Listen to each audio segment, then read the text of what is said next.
tem jeito. Não tem jeito não. Mas vamos lá. Tem que ser assim até resolver.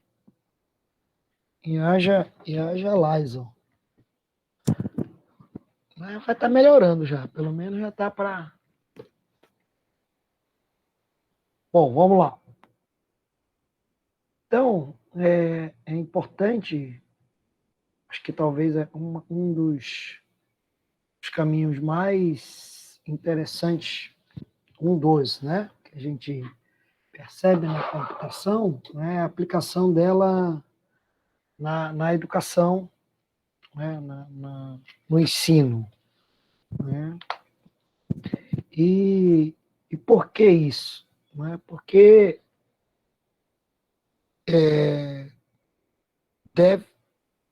talvez as pessoas entendam que o computador é uma ferramenta parecida com duas coisas. Parecida com a máquina de escrever, né? E segunda coisa, que ela é parecida com uma televisão. Então, dois caminhos para um entendimento onde a gente possa usar elas como ferramentas de apoio, né? Sem que com isso a gente pense mais para mais adiante. Né?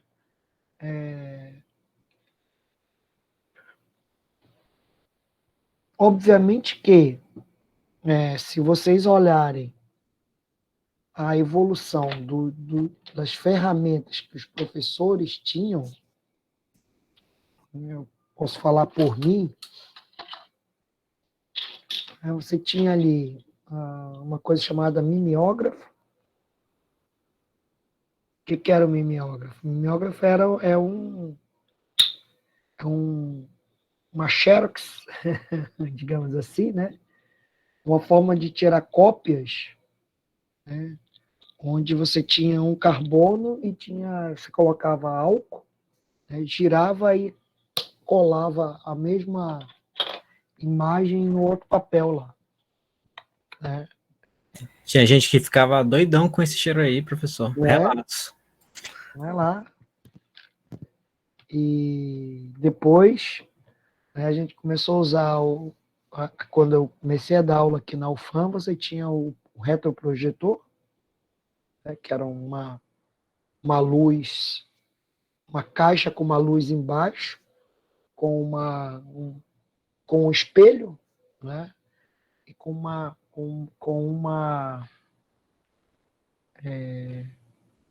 como é que eu vou dizer, né, com uma lente de aumento, né? Você conseguia projetar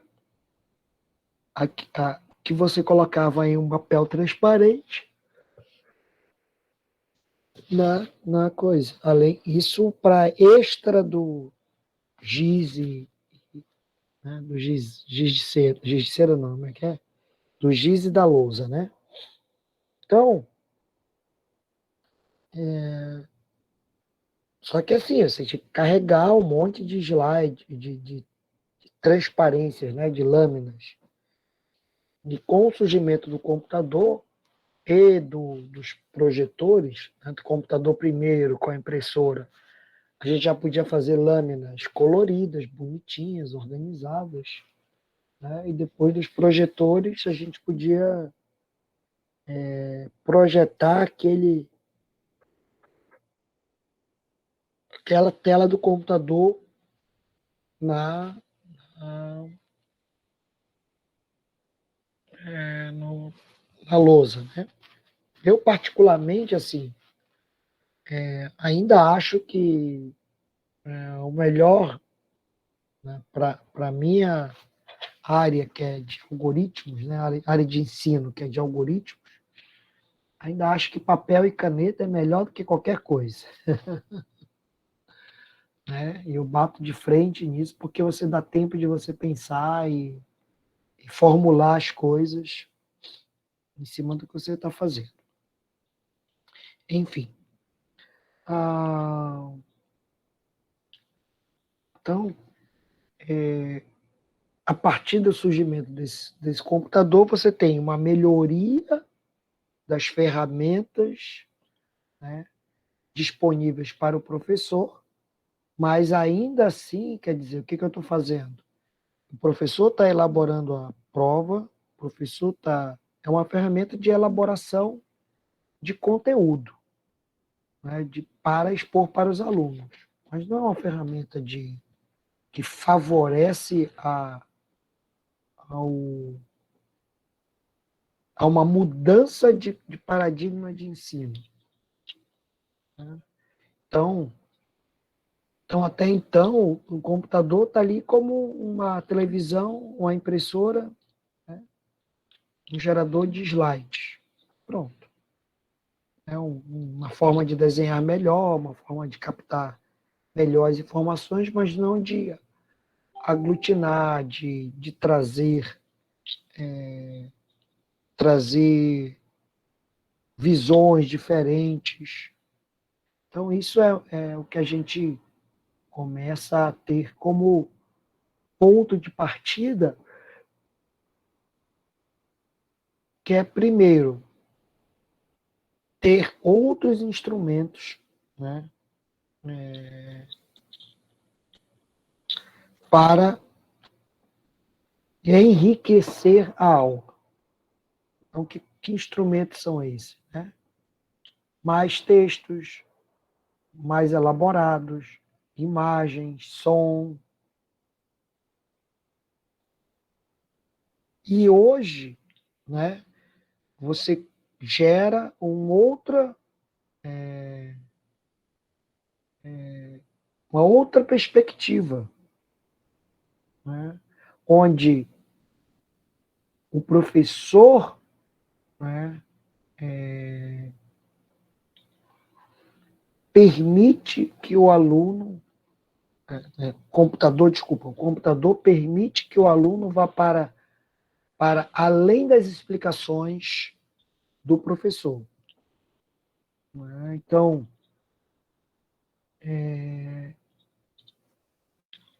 eu posso, a partir de discussões, a partir de outros conhecimentos, a partir de outras ferramentas de busca, eu posso me permitir a expandir o meu universo. Tá? E se isso é verdade, né, qual é o papel do professor? Na verdade, o papel do professor passa a ser um papel de orientação, né, de pré-visitar conhecimentos para direcionar se é um conhecimento que possa trazer boas perspectivas. Bom,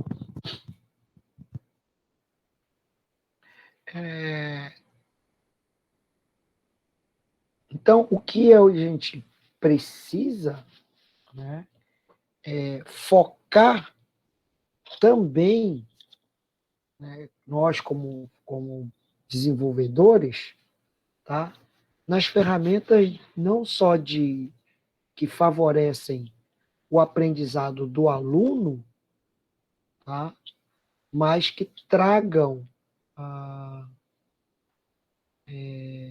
recursos para a organização das ideias dos professores.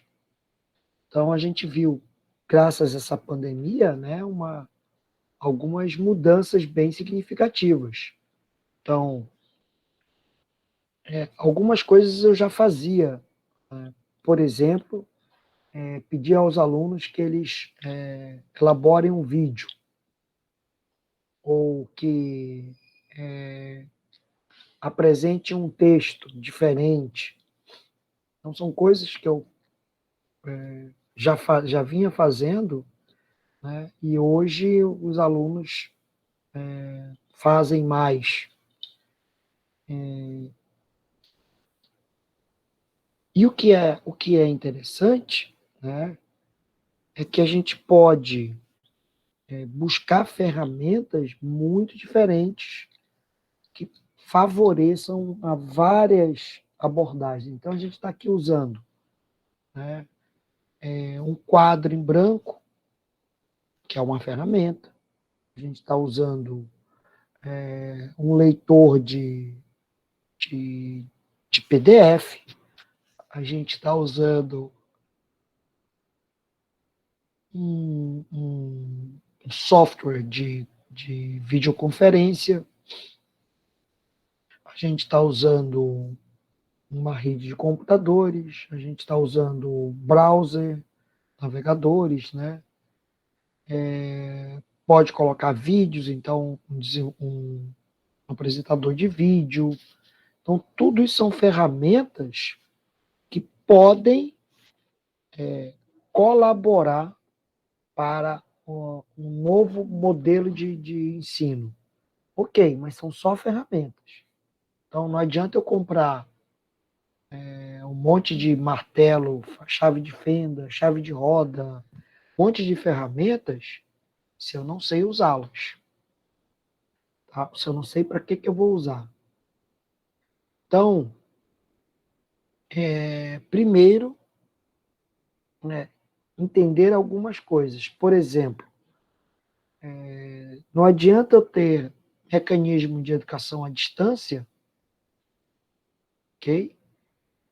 Se eu não posso dar aula à distância, se isso não é autorizado governamentalmente falando.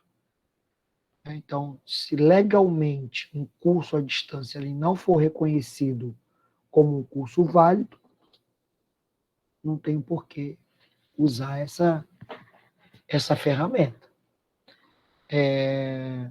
Se a ferramenta não for útil do ponto de vista de favorecer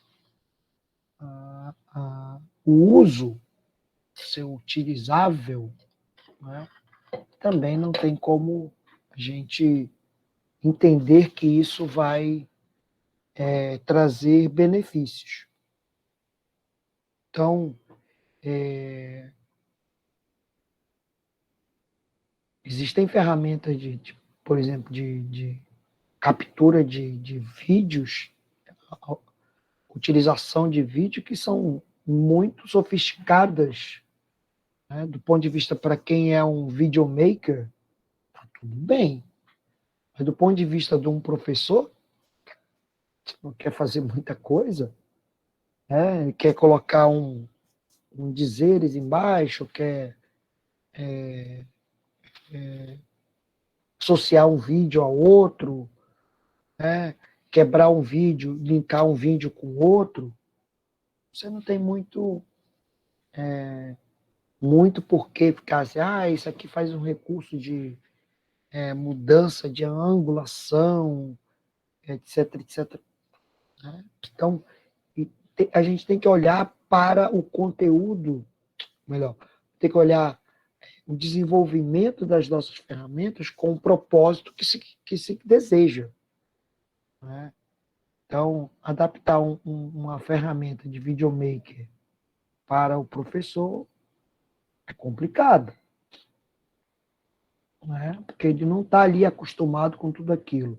Ao mesmo tempo que elaborar diretrizes, né, regras, normas, leis que, que garantam que o ensino à distância é um ensino válido, também é importante. Né? Não pode ser uma adaptação direta. Não, você estava em sala de aula, agora você vai para o virtual, onde você simplesmente tem. Está lá, a pessoa está vendo você escrever no quadro, né? Só que é à distância. Não é assim que as coisas funcionam. Tá? Então, é esta perspectiva que eu quero discutir com vocês. Né? Da adaptabilidade, ou da né? Não é da adaptação, é da transformação de ambiente, onde o, a ação é aparentemente a mesma, quer dizer assim, eu quero ter uma ação de, vamos lá, gravar um vídeo. Bom, tá? Gravar sei lá, um documentário, um curta-metragem, tá? Há um tempo atrás, o recurso que você tinha eram câmeras caríssimas que você tinha que ter. Você quer gravar uma, uma, uma tomada aérea, né? Ou do alto, assim. Ou você construía uma grua, né? Ou contratava um helicóptero, e hoje você simplesmente sobe um drone e consegue fazer a imagem, né? Ou você contratava um guincho, né? Aquele guindaste, né? Para poder subir e descer, que é mais barato que o helicóptero, né? Obviamente. Tá? Só que o recurso que você alocava era muito grande. Então, você não vai pegar assim, eu vou contratar o mesmo guindaste, vou colocar uma câmera remota e eu vou controlar remotamente de lá. Né? Você tem uma outra visão, que é a visão de, por exemplo, lidar com um dronezinho, né? Que ele vai fazer tomadas e vai criar conteúdo ali para você, favorecer a criação de conteúdo. Mas, espera aí, eu estou fazendo a mesma coisa do outro jeito ou estou fazendo novas coisas de novos jeitos? Então, por exemplo, se eu conseguir fazer o drone dar piruetas, eu vou ter outro tipo de imagem que eu não tinha antes. Ou se eu conseguir fazer ele rodar 360 graus, eu vou conseguir ter visões diferenciadas de ações. E a mesma coisa que a gente tem que pensar como novas experiências dentro de um ambiente que eu, em tese, já vivia. Mas que novas experiências são essas? Que novos horizontes são esses? Tá? Então, é um pouco isso que a gente quer conversar, que é o seguinte, agora esse ensino não é simplesmente eu transmitir o que eu estou escrevendo na lousa para os alunos. É permitir experiências diferentes dentro da proposta de ensino. Tá?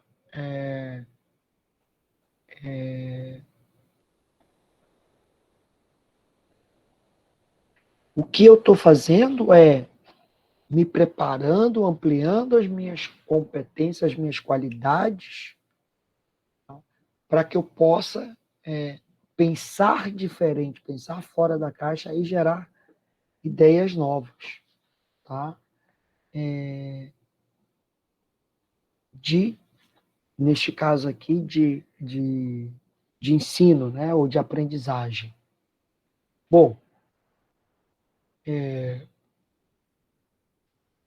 e como é que eu faço isso?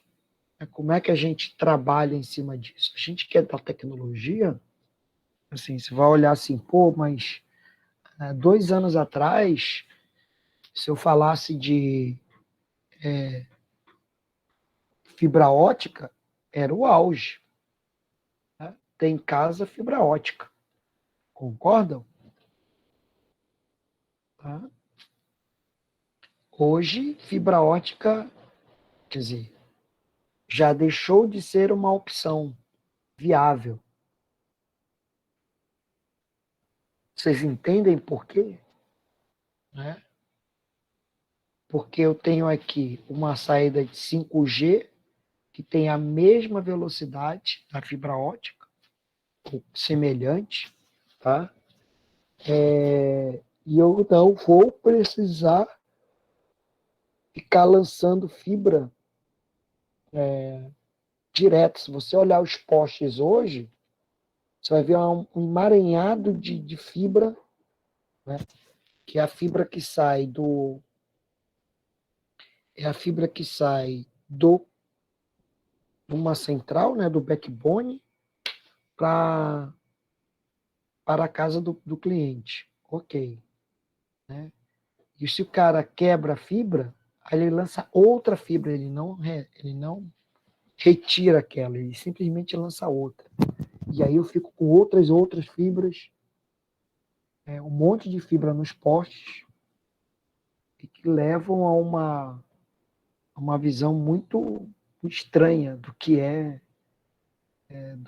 um evento que te traga ganhos aí.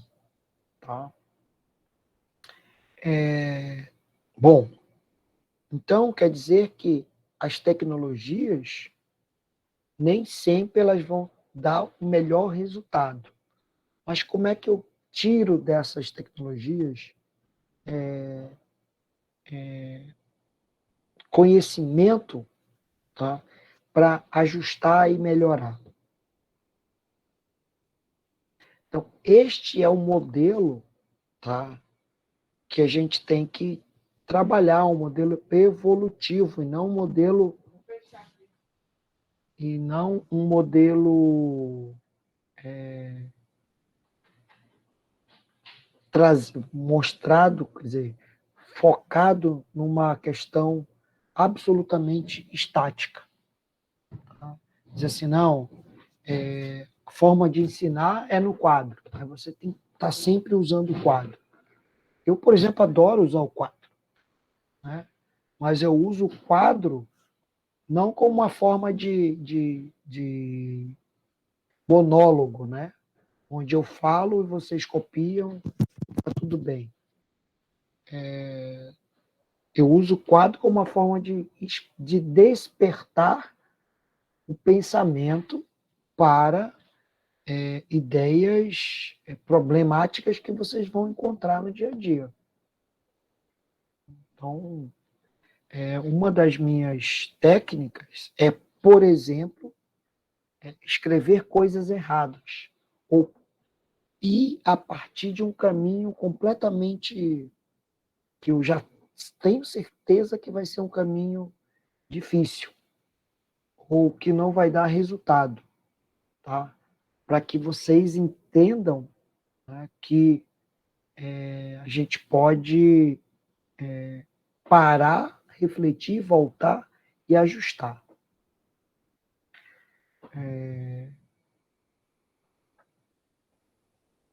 Então, o mundo, essa dinamicidade de aprendizado, tá? de relações, de conhecimento, de informação, ele vai te levar a uma situação quase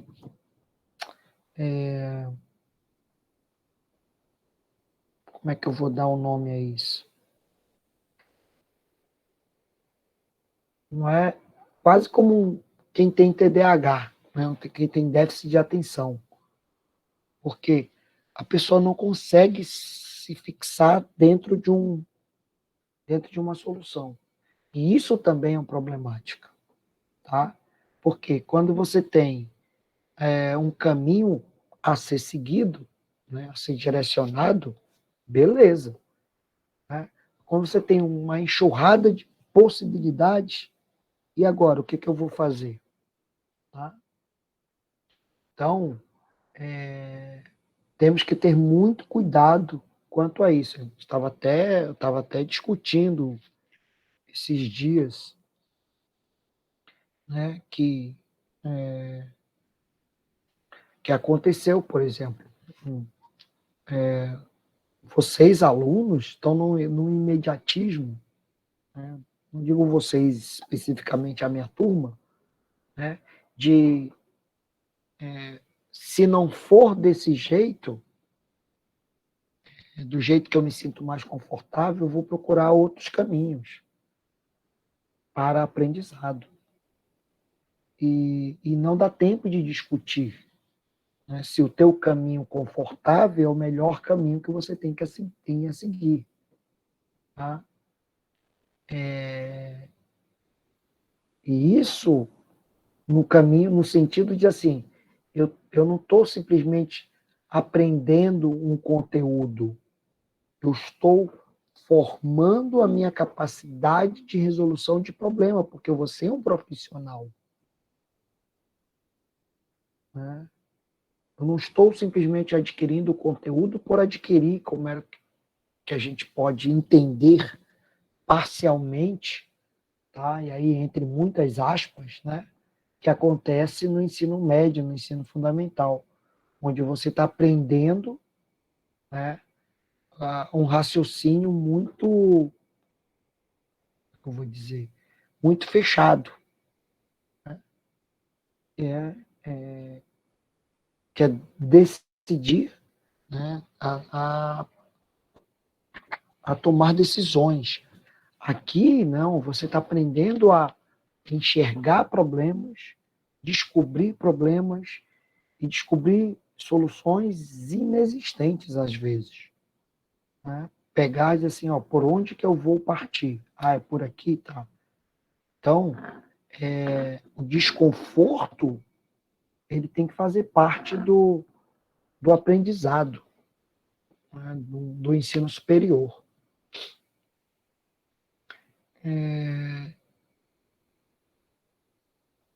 Por quê? Porque senão você vai ter, em pouco tempo, uma defasagem muito grande, que a evolução é muito rápida. Ou você já tem esta capacidade de evoluir já bem definida para você, né, como a sua estratégia de crescimento, né, ou você vai ficar fadado a estar resolvendo problemas cada vez mais distantes da sociedade. Não sei se deu para entender. Tá? Então, a gente pode ver, então, o papel do computador ou da computação dentro deste parâmetro de aquisição de novas competências? Eu vou usar o computador como uma ferramenta simplesmente de criar PowerPoint, né, de ilustrar melhor um conhecimento através de um mapa mental? Ou será que eu vou conseguir levar a um mecanismo construir um mecanismo onde ele descubra quais são os mecanismos que vão favorecer aquele tipo de aprendizado?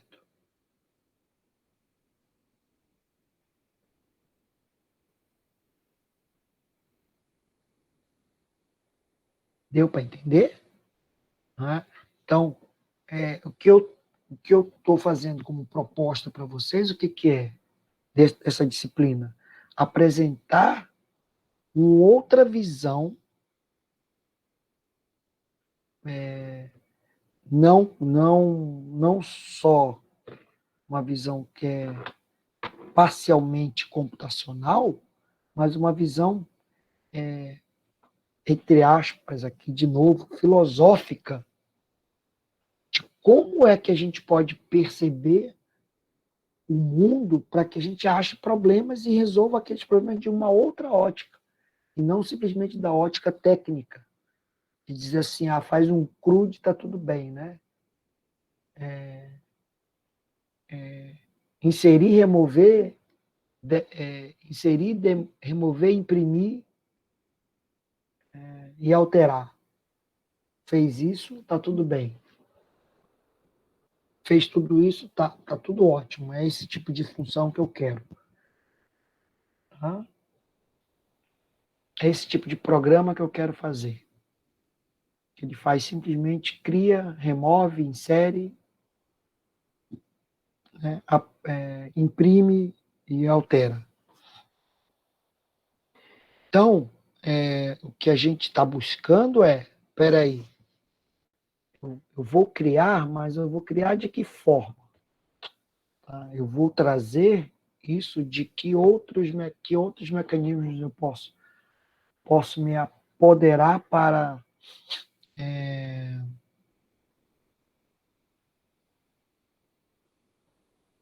inovar nessa construção dos meus sistemas. Tá? Então, por exemplo, montar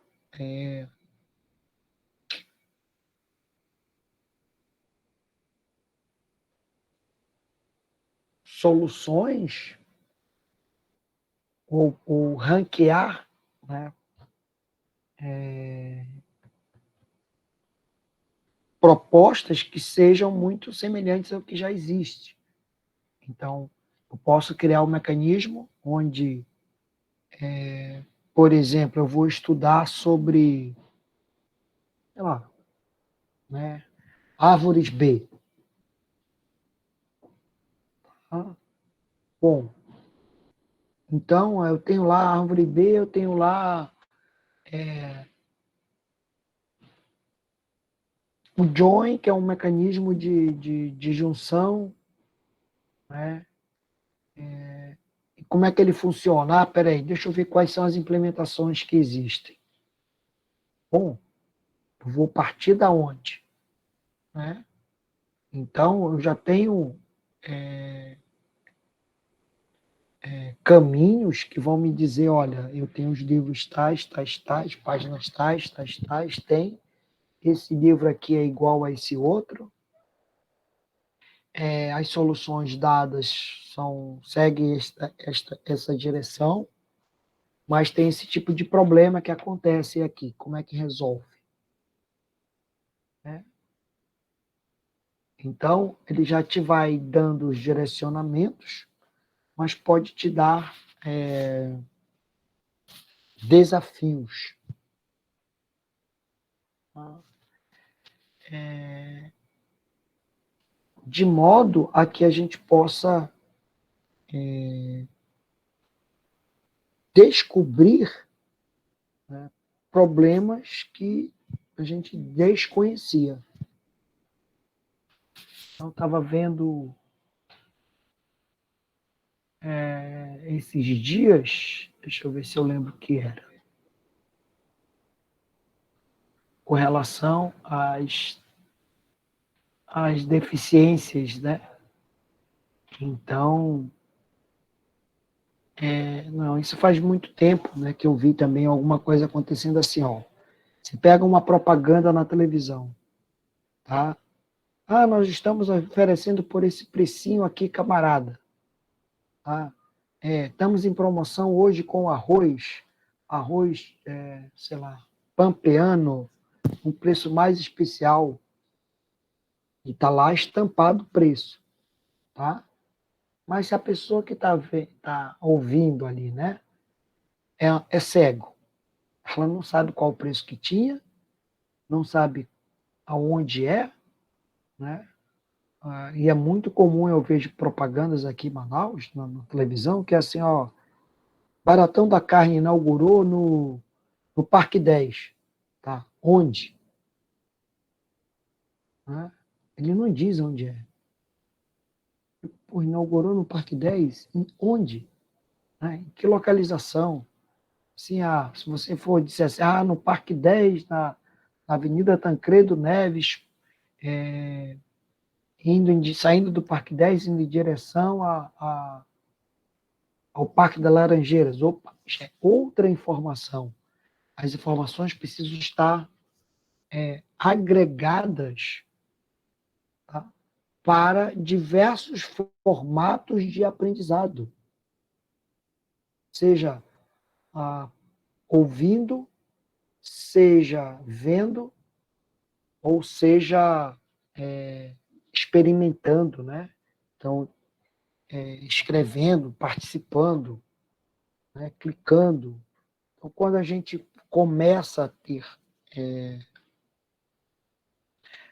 a percepção de que a gente pode usar outros sentidos, tá? Que não só a audição, ou que não só a visão,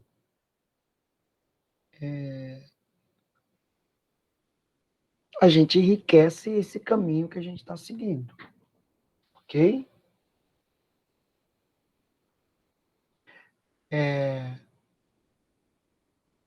Então, é um pouco isso que a gente pode trabalhar em cima de desenvolvimento de aplicativos, né? Sair daquela telinha básica do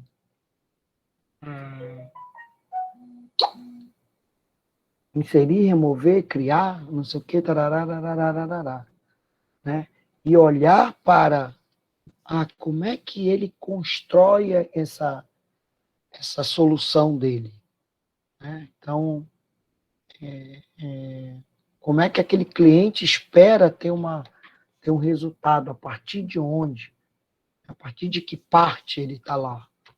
Então, olhar para a forma com que o cliente trabalha e, nesta descrição desse olhar, questionar problemas ou questionar dificuldades e perguntar como é que ele vai, como é que ele pensa em resolver, se ele está satisfeito, se não está satisfeito, é um caminho muito mais construtivo, é um caminho muito mais motivador do que simplesmente você chega lá. Não, aqui você cria, aqui você remove, aqui você insere, aqui você apaga, aqui você imprime, aqui você altera.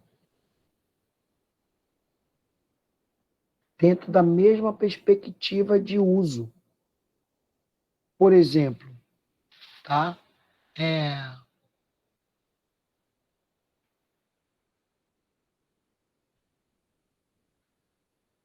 Dentro de um cinema, tá? Dentro de um cinema. Vamos lá, vamos supor que toda semana altere o filme, ok? Beleza? Tá. Toda semana altera o filme. Mas o valor da sessão não muda,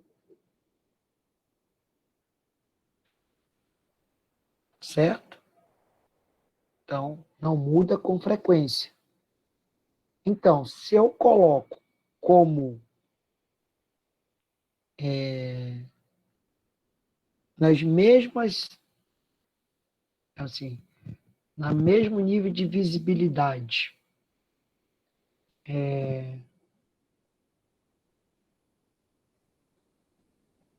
deixa eu dizer, que é alterar data, alterar nome do filme na sala e alterar valor da sessão, eu não estou sendo muito proveitoso para o cliente. Por quê? Eu não estou olhando o que é mais custoso para ele, né? O que é mais cômodo para ele e o que é mais custoso. Então, pode ser que eu simplesmente diga assim, vai estrear o novo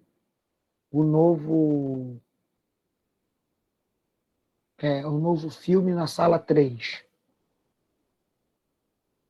Tá? E eu tenho um monte de informação que eu tenho que passar, né? Eu tenho que dizer quais são os horários do filme, quando que vai estrear, se o filme que está na sala 3 atual, desculpa, se o filme que está na sala 3 atual vai para a sala 4, vai ser alterado, se tem Alteração de horário, então se um filme é só de 2 horas, ou um filme tipo 3 horas, então a alteração de horário, né? Se eu tenho que mexer na minha grade, porque vai alterar horário, por exemplo, né? Eu quero ter um fluxo constante de clientes vindo ao cinema. Então, não adianta eu acumular todo mundo para começar. Então, olha lá, veja como são as coisas, né? Se todos os filmes, vamos supor que tenha 10 salas, 5 salas, 10 salas do cinema. Se todos os 10 filmes começarem exatamente na mesma hora, vamos supor, 14 horas, o que vai acontecer com a bilheteria? E se cada sala tiver 100 pessoas, o que vai acontecer lá na hora de comprar bilhete e na hora de entrar? Agora, se eu sei que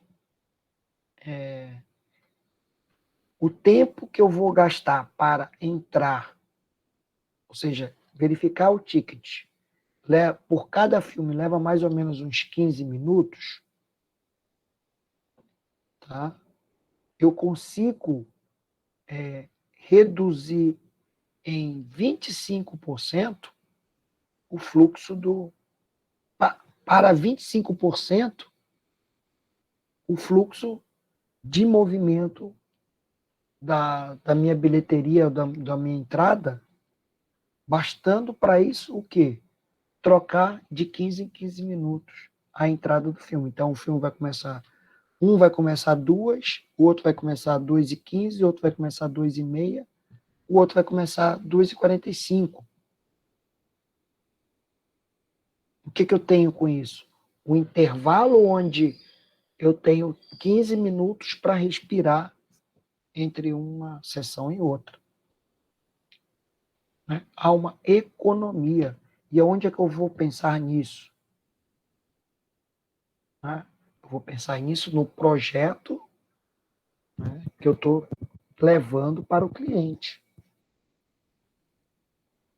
de economia. Então, isso é um olhar diferente. É um olhar que está para além do técnico. É um olhar de negócio. É um olhar tático. Tá? Você está dando soluções que podem favorecer. Ah, mas isso não diz respeito ao meu desenvolvimento. É, mais ou menos, né? Porque se imagina que está todo mundo comprando ali para entrar 2 horas da tarde e o outro movimento só vai ser 3 horas da tarde, ou 4 horas da tarde, ou, digamos assim, 3h30, que quando vai chegar todo mundo para comprar de novo ingresso para assistir o filme, aí eu vou ficar ali com 1 hora tendo um monte de equipamento parado. Não é? Então, você está perdendo eficiência do uso do teu equipamento. Deu para entender?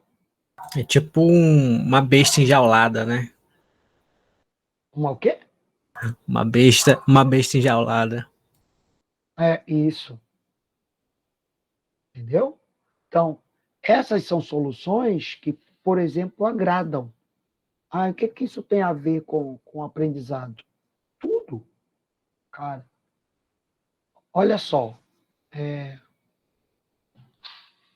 vocês já pararam para pensar que o problema de trânsito em Manaus, ele se dá porque todo mundo começa ao mesmo horário? Todas as escolas começam às 7 horas. Todas os escritórios querem começar às 8 horas.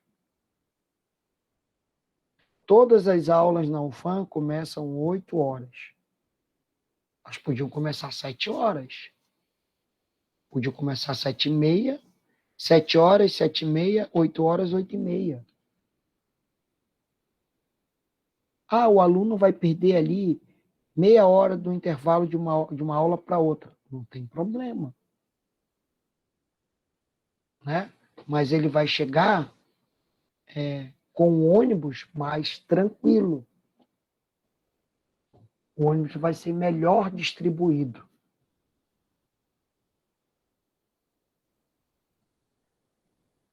Ah, mas é difícil. Ok, mas faz então por curso. Né? O curso de computação vai começar 7 horas. O curso de matemática vai começar às 7h40. O curso de geologia vai começar às 8h15.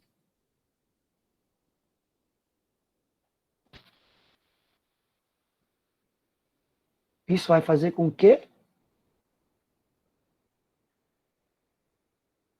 eu tenha o quê? Né? Menos pessoas querendo chegar às 8 horas, em ponto, tendo a necessidade de chegar às 8 horas, porque eu vou ter gente que vai chegar às 8h15, então ele pode pegar o próximo ônibus. Que ao invés de ele chegar às 7h30, ele pode chegar às 7h45.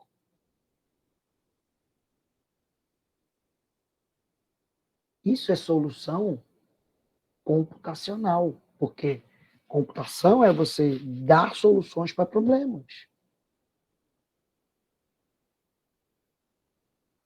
Porque todo mundo diz, não tem nenhum lugar escrito que a aula tem que começar exatamente 8 horas. Ou exatamente às 7 horas. Ela pode começar às 7h30. Qual o problema?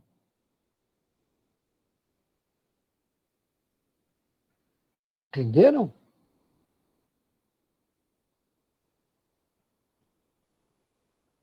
Porque não é. Mas isso,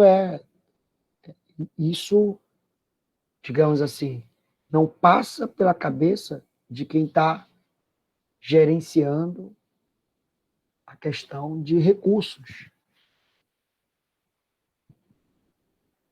Vai ser uma confusão, porque que tipo de confusão? Confusão computacional?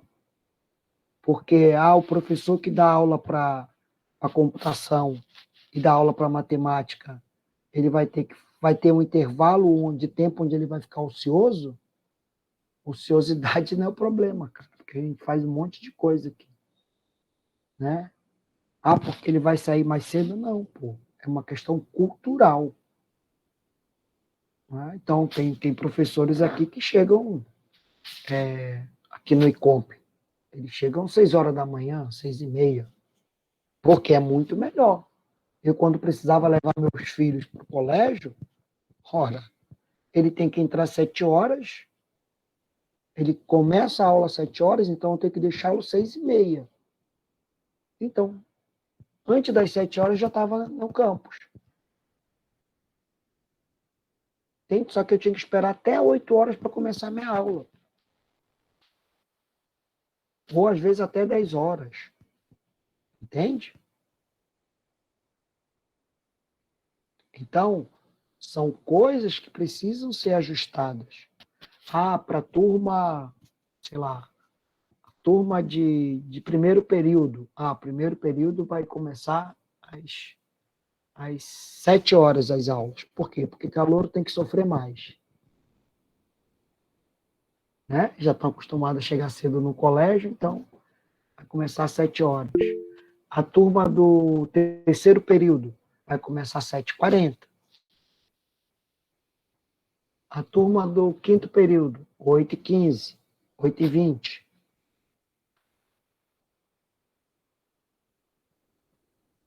A turma do sétimo período. Isso aí pode começar às 9 horas. Bom,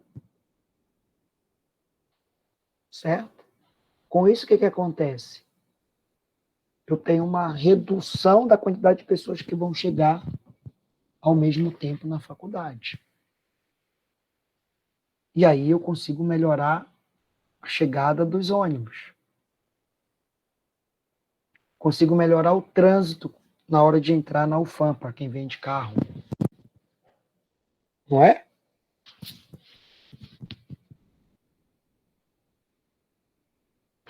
Vocês entendem que, às vezes, um escalonamento resolve o problema? Né? Então, são coisas que a gente só vai se dar conta, então, quando a gente está diante de um problema. Então, não adianta eu colocar mais ônibus. Eu tenho que botar ônibus maiores ou mais rotas para cá. Tá bom. Você tem que colocar mais rotas porque realmente a cidade cresceu muito. Né? Quando eu entrei na UFAM, Cidade Nova era algo que pouquíssima gente morava. Não, Cidade Nova, deixa eu ver. Não, Cidade Nova já tinha bastante gente. Mas não era tão grande quanto tem. Né? Então, o maior fluxo qual era? Então, por exemplo, o pessoal vinha do Dom Pedro,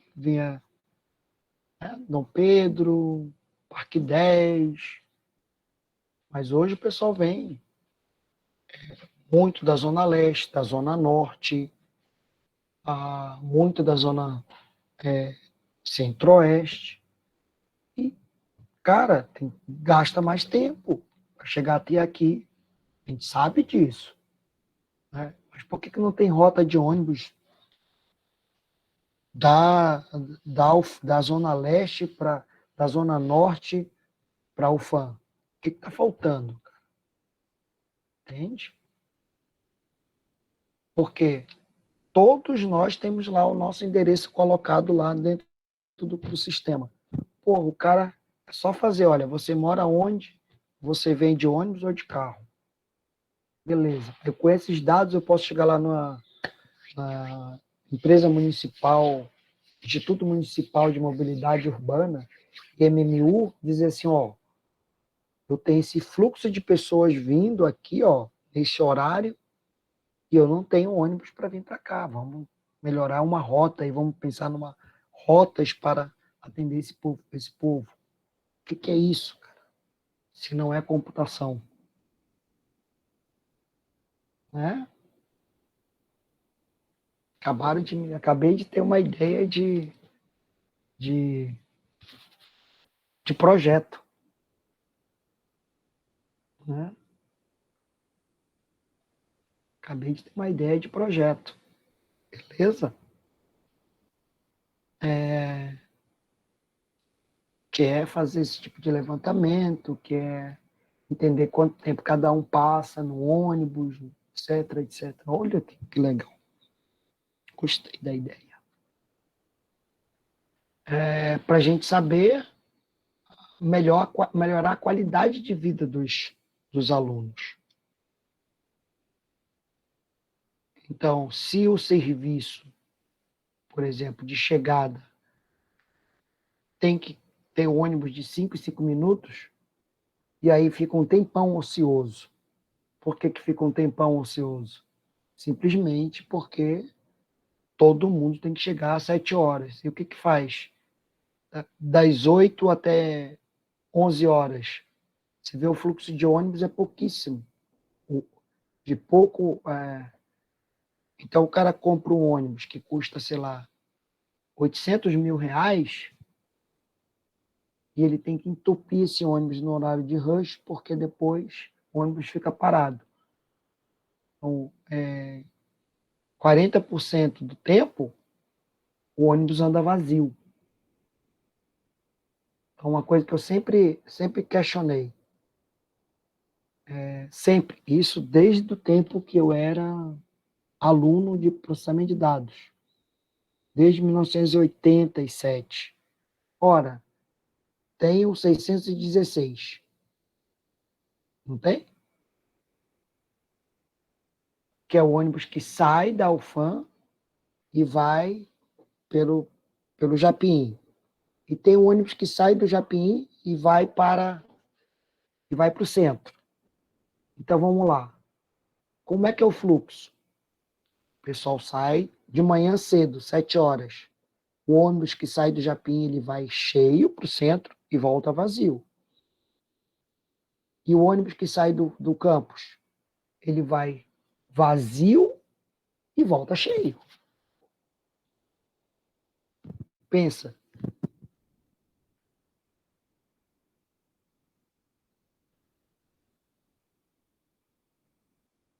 Como é que eu otimizo isso? Ora, é só botar ônibus que sai, em vez de sair do Japim, sai do campus, ou isso, que saia do Japim, não saia do campus, pegue o pessoal do Japim, vá para o centro, vai lotar, vai cheio, e vai pegar o pessoal que vem do centro para vir para o campus, cheio. Então o ônibus vai ficar cheio o tempo todo. Então, ao invés de eu ter 2 ônibus que vão rodar cheio e vazio, eu vou ter 2 ônibus que vão rodar cheio, cheio. E não é lotado, lotado. Então, eu vou ter 2 ônibus que vão rodar vazio e lotado, enquanto eu podia ter 2 ônibus que rodassem cheio, cheio.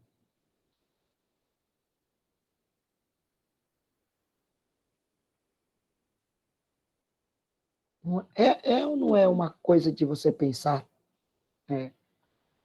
estruturar isso, né? Descobrir fluxos de movimento, de pessoas, otimizar fluxos de pessoas. Por exemplo, botar o comércio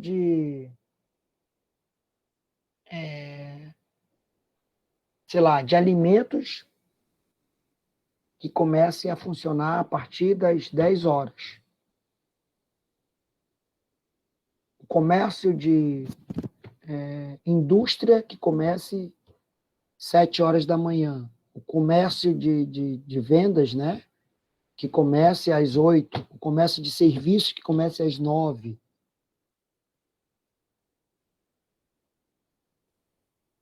O comércio de aula que comece às 10 horas da manhã.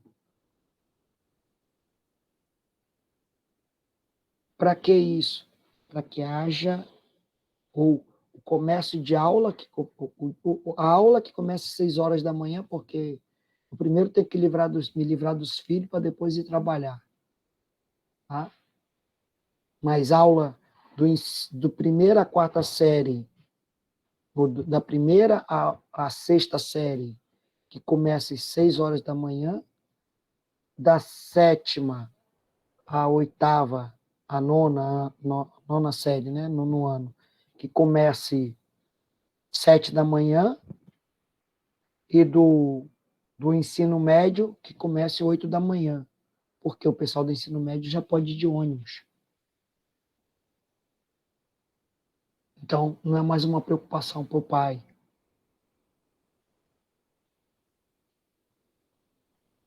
Com isso, né, eu posso melhorar esse fluxo de uso das minhas... do que eu estou objetivando. Então, é a mesma coisa. Né? Se a gente pensar do ponto de vista do ensino. Peraí, então você vai primeiro procurar conhecimento em tais lugares. Depois você vai procurar conhecimentos assim, assim, assado. Em grupos. Depois você vai procurar conhecimentos com o professor, depois com tutores, depois com não sei o quê.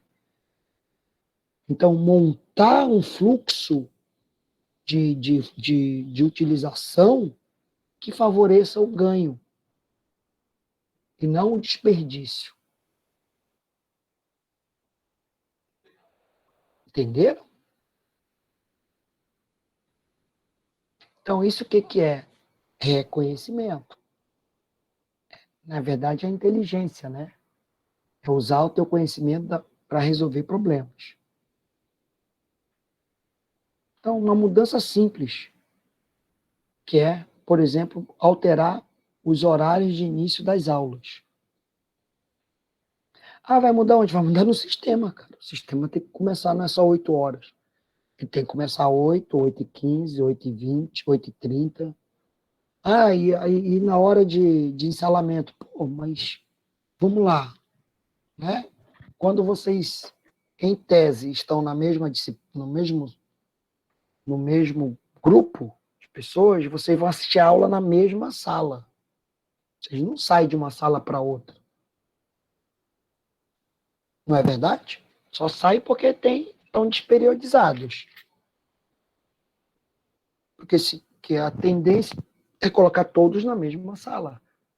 Todas as aulas daquele período na mesma sala. Então,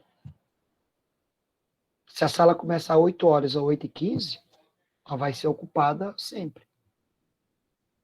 Ah, mas na cabeça do aluno, quando dá 10 horas, já acabou a aula, então ele tem que partir para outra. Ele só pode terminar a aula 10 horas. Ele não pode terminar a aula 10h15.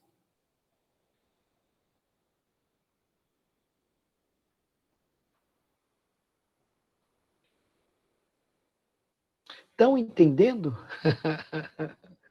que isso é mecanismos de aprendizado, cara, né? Então, é isso que a gente tem que pensar fora da caixinha, ok? Então, por exemplo, para que a gente vai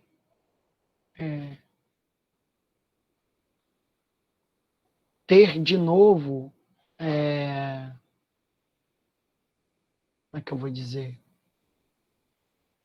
defesas de TCC não presenciais? Para quê? Para que a gente vai ter de novo formaturas sem ser online?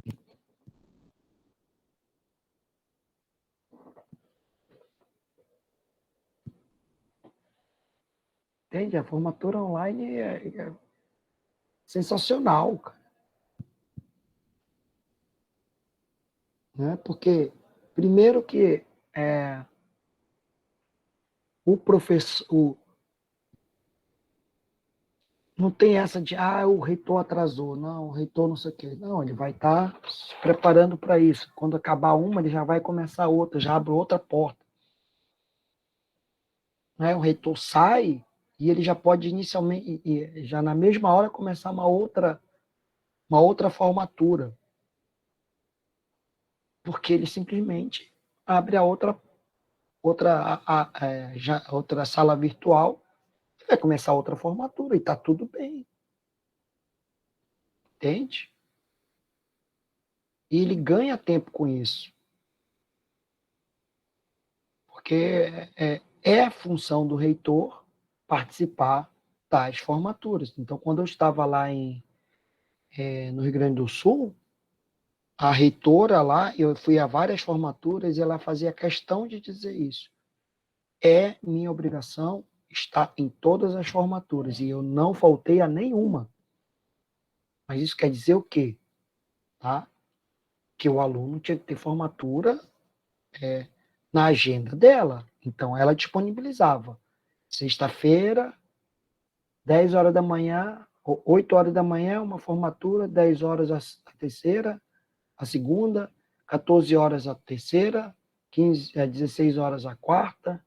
Ela passava o dia todo em formatura. Ah, mas eu quero a formatura às 6 horas da tarde. Esquece, mano. Que é pelo horário do reitor. Né? Mas ela ia em todas. Tá? Então, e aí quando chegava, né, tal hora no auditório, ela dizia, tem que fechar o auditório porque vai ter outra formatura. E o pessoal já vinha entrando na outra formatura. Então, era certinho 2 horas contadas, né, da formatura, no máximo. Porque quando você estava saindo daquela formatura, já estava outro entrando, outra turma já pronta para entrar naquele auditório. É. Então, imagina hoje que são, sei lá, quantos cursos. E o reitor tem que ir para todos os interiores fazer a formatura. Né? Então, a gente tem que pensar essas soluções. Tá? Beleza? Bom, não sei se vocês gostam dessas minhas conversas, mas é porque elas são bem interessantes, né? Então, para mim, são bem interessantes. Como eu disse, acabei de descobrir aqui um problema que eu preciso para o PIBIC, né? Que é um problema que é basicamente um problema de otimização, né? Mas a gente vai fazer um estudo, né? Simples, melhor que muitos podcasts. A gente vai fazer um problema simples, que é assim, um levantamento de, de pessoas em que situações que eles se encontram, né? Se são calouros, se são primeiro, segundo, terceiro período, que horas que chegam, que horas que saem, costumam sair, para verificar qual é o melhor horário de atender. Os ônibus, descobrir rotas de ônibus. Então, mapear esses caras dentro do Google Maps, para dizer, olha, tem um fluxo saindo daqui para cá, tem um fluxo saindo daqui para cá, tem um fluxo saindo daqui para cá. Né? Vão montar uma rota de ônibus que vai pegando esse povo todo e vai trazendo para o UFAM. Olha só que legal. Né? E que seja, então, outro é, por exemplo, mapear, né, o uso dos ônibus dentro dos horários que eles têm. Porque com isso, por exemplo, eu não preciso ter rotas que voltem. Então, por exemplo, como assim rotas que voltem? Ora, eu tenho um ônibus grandão que sai da Cidade Nova, tá? E vai pro centro, aqueles duplicados lá, né? Aqueles sanfonados. Tá bom, ele cabe 100 pessoas, mas quando ele volta, ele vai para onde? Volta vazio para a Cidade Nova. Beleza, que legal, né, cara? Por que que esse povo não vem? Ele pega esse povo todo que vem do Terminal 1, né, e traz para o FAM, descarrega aqui, aí desce para o terminal da Cidade Nova, de volta. Ele vai gastar mais. Depende se ele vai gastar mais, né? Porque eu tenho uma diminuição da quantidade de ônibus que vai servir ao campus. E aí daí ele vai para, sei lá, para o terminal do São José ali, terminal 4, sei lá, 5. Então, tudo é possibilidade de você trabalhar, né? Otimização de recursos, mas para isso precisa ser mapeado. Como é que a gente mapeia isso? Poxa, está tão fácil hoje, né? Diz assim, você desenvolve um aplicativo que você diz assim, ó, marque aonde você mora. Puf! Ou permita que eu disponibilize aonde você o seu trajeto para usar na UFAM. Beleza, qual aluno que não vai querer? Para quê? Para a gente mapear qual é o melhor fluxo de ônibus para a UFAM. Olha aí, ó. Né? Que vocês tenham mais conforto. Você dá isso para a prefeitura, cara, talvez a prefeitura não queira porque não vai ganhar propina, né? Mas a gente tem a solução para isso. Né? Otimização de frota. Beleza? Perguntas?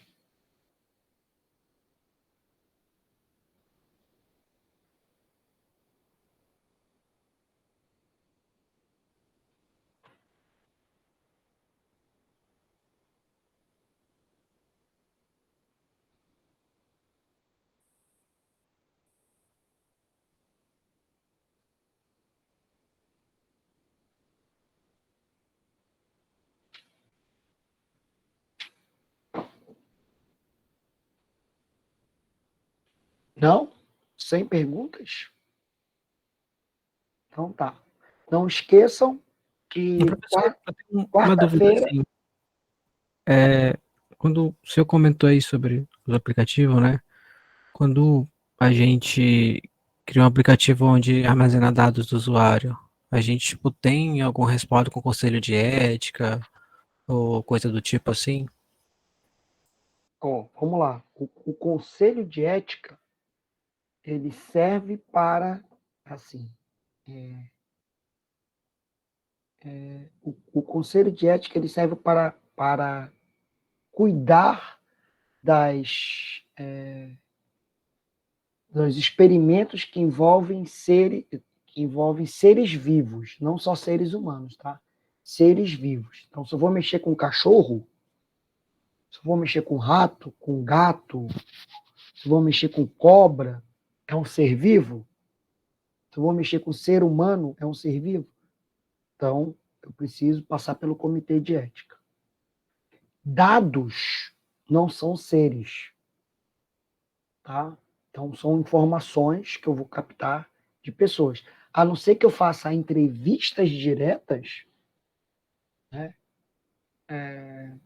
Que eu sente aqui contigo, vamos sentar aqui nesse espaço aqui, tu vai ter que me dar essas informações, e eu tenho que passar pelo comitê de ética. Agora, se eu só captar esses dados, capturar esses dados, ou o cara fornecer por um formulário, né? Ou eu captar através de um dispositivo, eu não preciso do comitê de ética. Agora, a regulamentação desses dados, aí eu tenho que olhar para a lei a nova lei de gestão de dados, para ver se ela, como é que eu vou dizer, o que ela fala sobre o armazenamento desses dados e o cuidado desses dados, né? Isso recai sobre o pesquisador, sobre o profissional. O aluno não tem problema quanto a isso, mas cabe ao professor, né, garantir o sigilo dos dados que ele está lá, se os dados forem sigilosos. Tá? Isso tem que dar uma olhada mesmo, porque com essa nova lei de dados aí, né, que eu acho que a lei é de dados para o consumidor. Então, se for só para o consumidor, a gente está livre. Né? A gente está livre, entre aspas, assim, obviamente que a gente não vai pegar esses dados e disponibilizar por aí. Tá? Existe uma questão ética aí. Tá? Mas eu não tenho uma regulamentação para isso. Dados de pesquisa. Entendi. Eu ia comentar mais cedo, mas acabei esquecendo, mas hoje foi aprovado a lei onde pode usar o microrobô para fazer cirurgia, no caso, auxiliar o médico.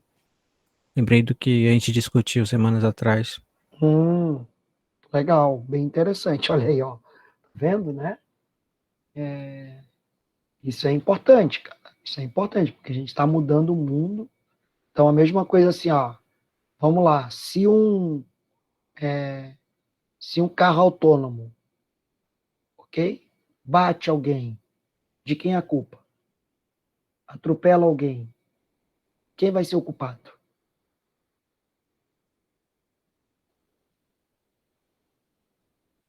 É o dono do Bom, carro? acredito que o dono do carro é uma Ou é o coisa cara mais. ou é o cara que fez o software? Porque quem está dirigindo é o software. Ó, vamos lá, eu sou dono de um carro, aí eu contrato um motorista, certo? O carro é meu, mas eu contrato um motorista. O motorista atropela alguém. A culpa é minha, que sou o dono do carro? Ou a culpa é do motorista?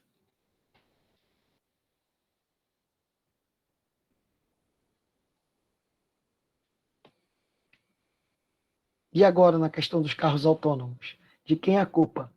É do software? Hum. Né, Cleiver? Diga aí. Mas assim, refletindo, é realmente algo a se questionar. Mas as empresas que desenvolvem isso já põem ali naqueles contratos, entendeu? Então, Sim, claro, né? Claro. Mas e aí, né? Diz assim, o meu software, ele não vai prever situações complicadas como essa, né? Ou se, é, ou se, por exemplo, tem coisas que não dá para prever, né? Há uma mudança brusca uma mudança de, como aconteceu há muitos anos atrás, tá? Ali a rua Ramos Ferreira, Ramos Ferreira, ela era mão sentido contrário do que ela é hoje. Ramos Ferreira é onde tem ali, não ia dizer Shake Club, mas ali é a Live agora, né? É uma rua que passa atrás do Teatro Amazônia. Atrás não. Não, vamos lá. É ao lado da 10 de julho. Então, Ramos Ferreira, ela era mão contrária, ok? Ela era mão no sentido, é, sentido Praça 14. Ela saía como vamos supor que eu estou na Getúlio Vargas, eu entrava à direita Ramos Ferreira e ia para a Praça 14. Um belo dia, pô, mudou, ok? Mudou, pronto, vai mudar. Foi avisado, olha, a partir do dia tal vai haver mudança, né? E foi final de ano. Assim, foi mudança no final do ano, né? No dia primeiro já é mudar a rua, que é o pior momento para fazer mudança de rua. Né? Enfim. Né? Tá, mudou. E agora eu tenho um carro autônomo. Como é que ele faz a atualização desse mapa?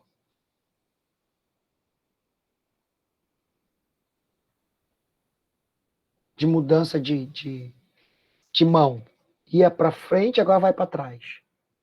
O carro autônomo, ele para dirigir, ele tem que saber a direção das mãos. Né? A direção que a rua vai, qual é a mão da rua. E agora? Né? Ou então, houve uma interdição. Como é que se sabe que houve uma interdição?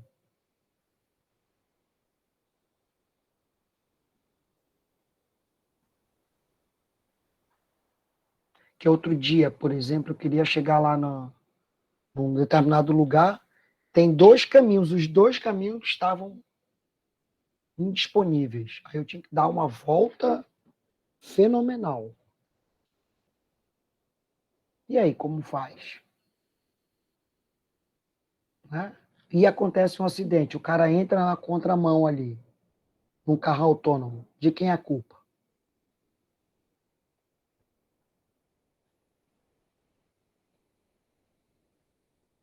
Hum, né? Então, porque a falta de atualização, a culpa é do motorista ou do dono do carro? O software não atualizou, cara. Então, o problema é de software, não é? E agora? Então, são coisas que a gente precisa parar para pensar. Então, estamos falando da questão ética mesmo. E eu estou falando com caras que vão desenvolver software. Então, veja que a gente tá numa discussão agora desse avião que caiu aí na China, né? o que parece é que realmente, tipo, o que as empresas visam é o dinheiro, entendeu? E não consegue pensar nessas consequências. Tanto que tem tantos projetos aí, tantas coisas que já foram inventados, que foi largado do mercado, mas não pensaram na consequência, entendeu? Mas sim pensando no lucro. Sim, né? Então, a gente tem que parar para refletir sobre isso, assim, sobre aonde que eu estou, qual é a consequência do meu software, certo?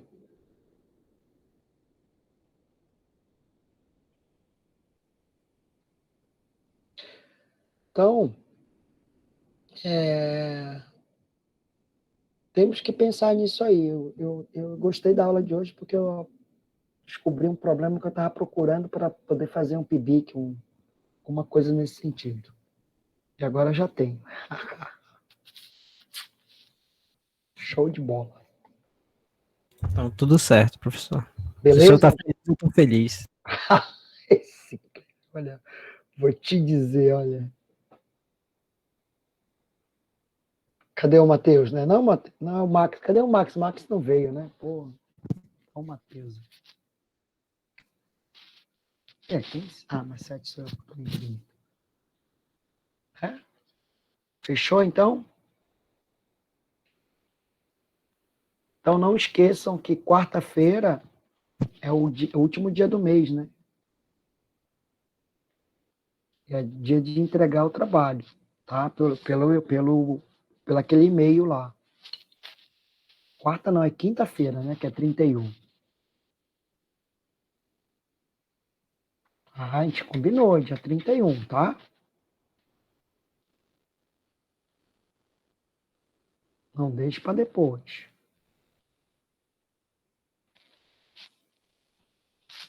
Beleza? Beleza, professor. Quarta-feira o senhor vai estar com meus trabalhos na tela do seu computador. Tá certo, então. Tá bom, então. Até quarta-feira, gente. Até quarta-feira, professor. Bom final de semana. Igualmente.